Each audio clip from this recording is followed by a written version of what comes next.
Wyoming Territory, August 1879, the wind carried dust across the lonesome road where the overland trail split, and Olivia Trenton stood at the crossroads with a baby in her arms and nowhere left to go. Her dress was torn at the hem, her boots blistered and cracked. The child, barely a year old, rested against her chest, whimpering softly, too tired to cry harder. She had been walking for 3 days. She had no wagon, no horse, no husband. The last wagon she had hitched with threw her off when they realized she was not a wife, not a widow, not anything useful in a man's world, just a girl with a baby and a quiet voice. A crunch of hooves stirred the silence. She turned, squinting into the sun. A lone rider approached from the west. Dust circled the tall gelding's legs as the man slowed his horse to a stop a few yards off. He was in his late 20s, rough around the edges, with the kind of tired eyes that had seen too much, too soon. His hat sat low over his brow and his shirt stuck to his back from the ride. "You waiting for someone?" he asked, voice low and even. "No," Olivia said. She adjusted the baby, her arms trembling from holding him too long. The man glanced at the horizon, then back at her. "You headed somewhere?" "I was." She didn't explain further. He looked down at the boy in her arms. "Yours?" "Yes." He dismounted slowly, careful not to startle her. "Name's Wade Jensen. I have a small spread about half a day's ride west. Nothing fancy, just cattle and quiet." "You look like you need both." Olivia didn't answer right away. She had trusted too many men with soft voices and promises, but the way Wade looked at her son like he was a person, not a burden, made something shift in her chest. "I do not know you," she said carefully. "No, madam. But I will not leave a woman and her child at a crossroads in this heat. That boy's sunburned. You are not far behind." She looked down at her son. His small face was flushed, lips dry. "What's his name?" Wade asked. "Albie." Wade nodded. "How old is he?" 13 months. He took a slow step closer. "I have water in my saddlebag. May I give him some?" Olivia hesitated, then nodded. Wade reached over, unhooked his canteen, and walked it to her, holding it out without pressing. She took it and helped Albie drink, her own hands shaking worse now. "You can ride," Wade said gently. "You and Albie I will walk beside." She looked at the horizon, then back at the man. "Why are you doing this?" "Because someone should have done it for my mother," he said. "That was all." She adjusted Albie, nodded once, and let him help her onto the horse. By dusk, they reached Wade's ranch, a small house with a porch, a barn with a slanted roof, and the smell of hay and horses. A dog barked once and ran up, tail wagging. "I built it 4 years ago," Wade said, leading the horse into the corral. "Got tired of drifting. My brothers stayed east. I came out here, figured I would find peace if I made enough space around me." She stepped off the horse, holding Albie close. "I will sleep in the barn," he said quickly. "You and the boy can take the house. I will not cross any lines." "I believe you." He paused at that. "Why? You did not look at me like I owed you something." He smiled then, not wide, just enough to soften his face. Inside, the house was simple but clean. One main room, a stove, a bed against the wall, a small table with 2 chairs. Wade brought in a cot from the barn and set it up near the stove for himself. "I do not have much in the way of food," he said. "But I got beans, bread, and some dried apples." "That will do." Albie slept beside her that night, curled close, safe for the first time in days. Wade lay quietly across the room, arms folded behind his head, staring at the ceiling. In the quiet, Olivia whispered, "Thank you." He did not move. "You are welcome." The next morning, she was up before the sun. She washed the dirt from her dress as best she could, dried it on the porch rail, and helped herself to the pot of coffee Wade had made. "Going to stay a while?" he asked, handing her a cup. "I do not want to be a burden." "You are not. You need rest. That boy needs food. That is reason enough." Over the next week, Olivia began to breathe again. She swept the house, helped in the garden, walked with Albie under the cottonwoods by the creek. Wade worked long hours in the field, fixing the fence and checking the cattle, but every evening he brought her something small, fresh eggs, a wedge of cheese, a handful of wildflowers. He never asked for anything in return. One evening, after supper, Olivia sat on the porch with Albie in her lap. Wade brought out a second chair and sat beside her, quiet for a long moment. "Where were you headed?" he asked. "I do not know anymore. Did someone leave you?" "No," she said, her voice flat. "I left him." Wade nodded like he understood, and maybe he did. "I never thought I would stay anywhere this long," she said. "You have only been here 8 days." "I know. But it feels like longer." He turned to her, his voice softer. "Feels like home." She looked over at him. "It could." He reached out, slow, and brushed a strand of hair from her cheek. She did not flinch. Albie stirred in her lap, blinking sleepily. Wade smiled down at him. "He likes you," she murmured. "I like him." Their eyes met. Something settled between them, then not rushed, not loud, just a quiet knowing. And for the first time in months, Olivia did not feel like she was running. She felt found. The morning air held the crisp edge of early September, and the grass behind the house glistened faintly with dew. Olivia knelt by the washbasin near the back stoop, sleeves rolled to the elbow as she worked a shirt over the washboard. Albie sat nearby on a folded quilt, chewing the corner of a corn husk doll Wade had carved the night before. The child was quiet, alert, watching birds flit between fence posts. Wade's boots scuffed against dry soil as he came around the barn, a bridle looped over one shoulder. "You wash by hand often?" "Since I was tall enough to reach the basin," Olivia said, wringing the shirt, the hard parts keeping the soap from running into the cuts. He crouched beside her, not close enough to crowd. "I've got lye soap from town, but it's harsh. Might be better if I traded for palm oil next trip." "You trade with the Shoshone?" she asked, glancing at him. "Sometimes. They come through the low hills west of here. I've dealt with a man named Taghi, fair trader. Keeps to his word." She rinsed the shirt, laid it over the lines stretched between two posts. "My father never would have allowed that." Wade stood, brushing grit from his hands. "Your father still living?" "No," she said, rising to her feet. "He passed the year I married." "He was strict, but fair in his way." "What was he strict about?" "Everything," she said, smile faint but present. "Language, posture, who I could speak with. He believed a woman's worth was in how quiet she could be." Wade adjusted the bridle on his shoulder. "I grew up with brothers. Noise was the only way to be noticed." She picked Albie up, brushing a leaf from his hair. "Then maybe we balance each other." He met her eyes. "Maybe we do." The day stretched long. Wade rode out mid-morning to check the southern fence line. Olivia stayed behind, settling Albie for a nap before setting to work sorting the root vegetables in the cellar. The house was cool there, and she found herself breathing easier in the stillness. She touched each potato and onion with care, grateful to have enough to store. By afternoon, clouds gathered low along the western ridge. The wind picked up, hissing through the cottonwoods. Olivia stepped onto the porch, eyes on the horizon.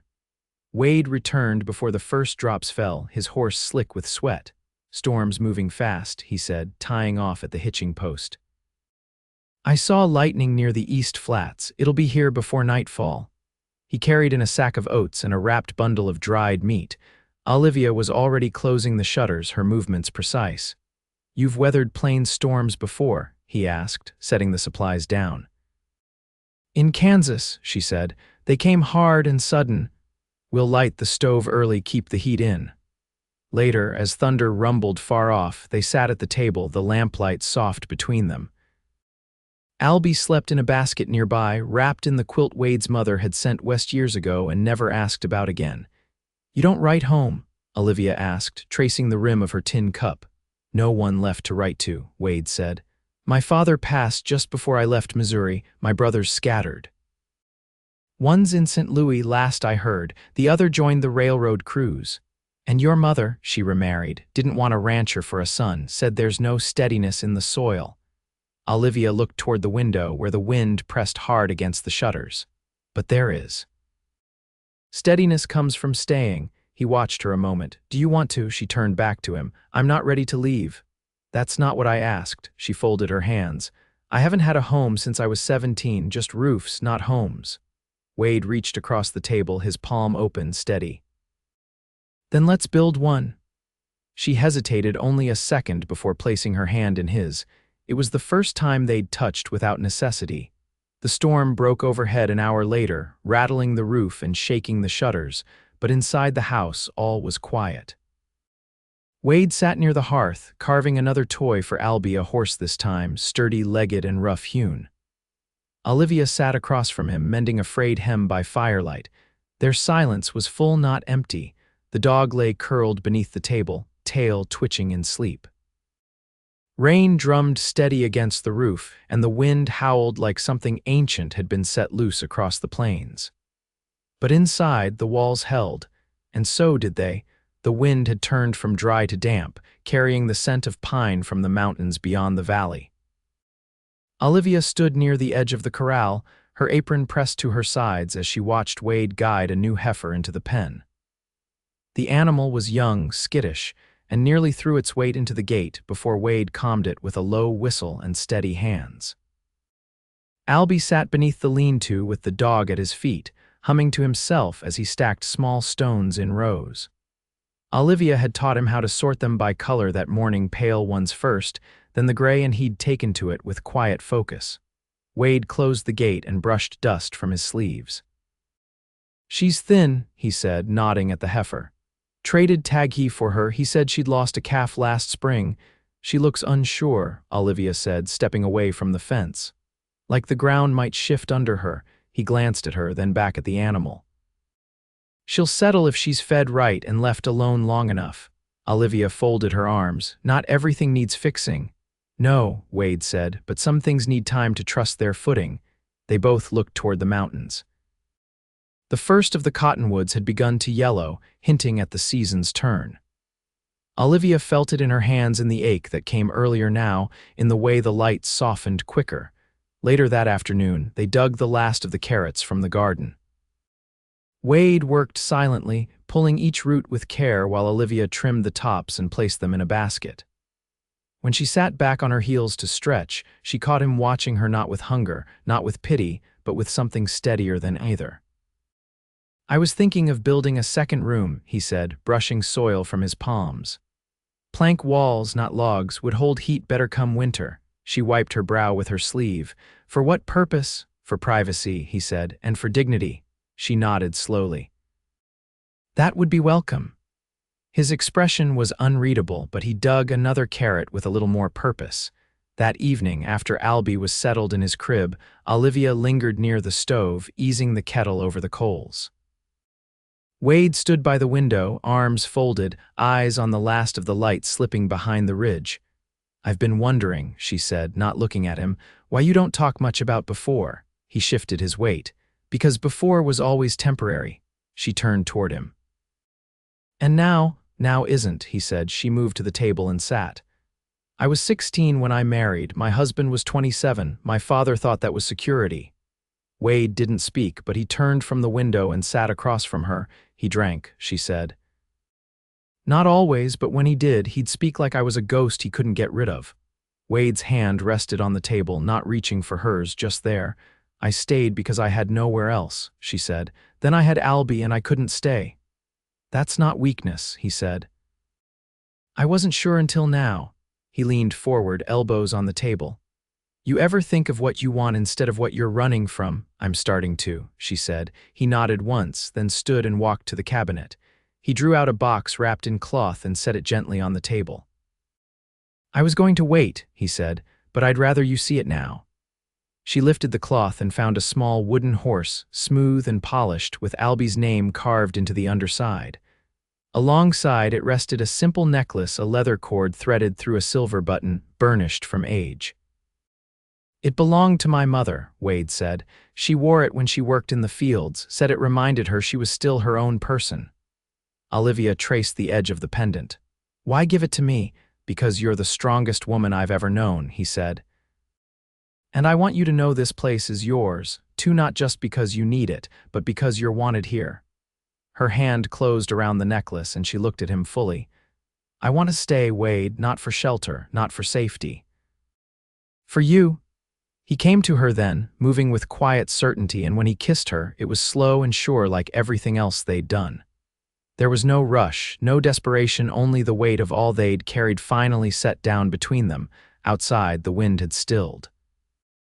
Inside, the fire burned low but steady, and for the first time they were no longer two people surviving, they were a beginning. The first frost came quiet as breath, silvering the grass before dawn. Olivia woke before the rooster, fingers stiff from the cold, and pulled the wool shawl tighter around her shoulders as she stepped outside. The morning was still, the kind of still that settles deep into the bones. Smoke rose from the chimney behind her, faint and steady, the hearth inside still warm from the night's fire. Wade was already at the barn, his lantern swinging low as he fed the cattle. She could just make out his silhouette through the half-open doors, moving with that same quiet precision she had come to know, every motion deliberate, every task done with care rather than speed. She crossed the yard, boots sinking into the frozen ground. "You didn't wake me," she said, voice low. He looked up from the feed bin. "Didn't want to, you were warm and it's colder than it should be for October." She stepped inside, rubbing her hands together. "We'll need to seal the windows tighter, that draft by the stove will be worse come snow." "I put aside some oilcloth," he said. "We'll tack it up this afternoon." He set the lantern on a beam and brushed hay from his coat. "There's talk of early snow this year. Taggy passed word through one of the trappers, said the mountain streams froze early." She leaned against the stall door, watching the calves nose into the hay. "Will he winter near here?" "Further west. They follow the elk when the cold settles in." She nodded, brushing a piece of straw from her cuff. "I've never stayed in one place through winter." "You ever seen snow cover a fence rail?" She shook her head. "Not all the way," he smiled, faint and crooked. "You will." By midday, clouds gathered low and flat. Olivia bundled Albie in 2 shawls and carried him on her hip as she helped Wade string the oilcloth over the windows. He steadied the frame while she tacked it in place, his hand warm beneath hers when he passed the hammer. "You've got a good mind for fixing things," he said. "I had to. My husband wouldn't lift a hand unless someone made him." Wade paused, then passed her another strip of cloth. "No one should have to ask for decency." She looked at him, brow furrowed. "Sometimes I forget what kindness feels like." He lowered his voice. "Then I'll remind you as many times as it takes." They finished the windows before dusk. Albie had fallen asleep in the wooden cradle Wade built the week before, his breath soft and even. Olivia sat by the fire, shelling beans into a bowl while Wade stirred a pot of stew on the stove. The room smelled of venison and thyme, the kind of scent that settled deep into the ribs. She set the bowl aside. "You ever think about what comes next?" He ladled stew into 2 bowls, handed one to her. "Every day. I mean beyond winter, beyond the fences and the cattle." He took a seat, his legs stretched out toward the hearth. "I think about raising that boy with full bellies and quiet nights. I think about planting more corn come spring, maybe an apple tree or 2 near the creek if we can get saplings in time." She ate quietly, nodding. "I like the sound of that." He watched her, his gaze steady. "You still thinking of moving on when the weather turns?" She set her spoon down. "No, I stopped thinking that the day you carved his name." Neither of them spoke for a long while. Outside, the wind had picked up, brushing dry leaves against the window panes. The fire cracked softly. Wade stood across the room and pulled something from behind the cabinet. A small square of cloth wrapped tight. He placed it in her hands. "Found this in town last week," he said. "Took me 3 days to decide if I had the right." She unwrapped it slowly. Inside was a length of soft flannel, pale blue, with tiny white flowers stitched by hand near the hem. "For Albie," Wade said, "but I wanted you to have it first." She ran her fingers over the stitching. "You didn't need to do this." "I know," he said. "But I wanted to." She looked up at him, her throat tight. "You give without asking. That's what I never had." He sat beside her, close enough to warm her side.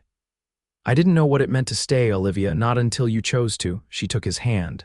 "Then let's stay." "Together?" Wade leaned in, and when he kissed her, it was neither question nor answer. It was the kind of promise that required no words. The room around them held its breath, and the fire burned low and steady, just like it always would. And when Albie stirred, blinking up from the cradle, he saw them not as 2 people crossing paths, but as something whole, something his. The last of the leaves fell with the first snow, drifting slow and soundless through the chill. The cottonwoods stood bare now, their limbs silvered with frost. Olivia pulled the wool shawl tighter as she stood beside the woodshed. splitting kindling with a steady rhythm. Albie sat bundled nearby, tracing shapes into the snow-dusted porch rail with a stick, his cheeks red from the cold but bright with mischief. Wade stepped out from the barn, wiping his hands on a rag. The brown mare's heavy with foal. She's walking stiff, but she's eating. Olivia looked up from the log. Will she carry through the winter? If the weather holds and she stays dry, she might, he said. I've seen worse make it. She picked up another log, balanced it on the chopping block. You ever delivered a foal? My uncle raised mules back in Missouri. I helped once, but never alone. I have, she said. Twice. There was a woman near our homestead who took in strays, animals, and people. She taught me. Wade stepped closer, his breath clouding in the morning air. You never spoke of her. I didn't think of her until now, she said, splitting the log clean. She kept a journal in a flour tin, wrote about the weather, the moon, what her animals taught her. She was kind, but she didn't smile unless she meant it. Wade brushed snow from the rail beside Albie, watching as the boy reached for his hand. Sounds like someone you'd remember. She gave me a pair of gloves the first winter I stayed with her, Olivia said. I wore them until the seams gave out. The wind stirred again, carrying the scent of smoke from the stove inside. Wade lifted Albie into his arms. Come in soon, it's colder than it looks.